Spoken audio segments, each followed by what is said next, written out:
those who do not want Kenyans to enjoy that shared and collective economic prosperity are sabotaging these programs. They are sabotaging your housing program. They are sabotaging that universal health coverage program and other government programs. And Your Excellency, allow me to speak to our judiciary as we bid farewell to Mzee Michael, and ask our judiciary not to allow our judicial officers to be used by the economic saboteurs, those who want to sabotage that endeavor to ensure that we have collective economic prosperity. Let me ask our judicial officers not to allow themselves to be used by the cartels that are sabotaging the housing program, the program to ensure that all Kenyans access universal health coverage. Wale ambao wako kotini, Mheshimiwa Rais, ni wale ambao wamekuwa kinufaika na uporaji wa pesa kutoka mpango wa NHIF. Ndio wameweka makesi kotini. Wale wengine unasikia, wale Ndindi Nyoro wameongea juu yao hapa. The masters and architects of state capture, wale ambao walidhani ya kuwa Wakenya wataishi milele na milele kama slaves wao na familia zao. They are the ones today who are pushing the sabotage of the housing agenda through state capture. Wewe ulifanya a Chinese contractor ajenge nyumba 2,000, zaidi ya 2,000 affordable housing on private land, as we have been told, through state capture.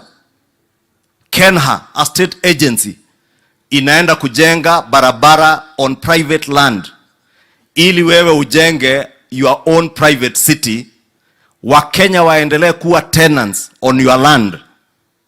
Your Excellency, I want to ask you, do not relent, never relent on the endeavor to ensure that the housing agenda becomes a reality. Those who are ahead of you, courtesy of state capture, sabotage that program so that they benefit themselves and their families. Your Excellency, you are now the architect of that third dispensation of our country to ensure that we have social and economic justice to all Kenyans, that all Kenyans can access affordable housing, young Kenyans can access jobs. I want to encourage you, do not relent, do not lose your focus on your agenda.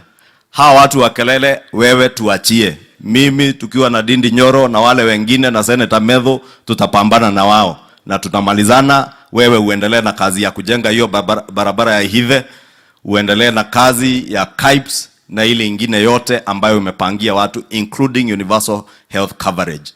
Rais, ukumbuke tulitangazia wa Kenya kutoka Januari hii, Kenyans will be able to pay 300 shillings kwa NHIF. Leo ni Januari tarehe 2, Kenyans cannot do that.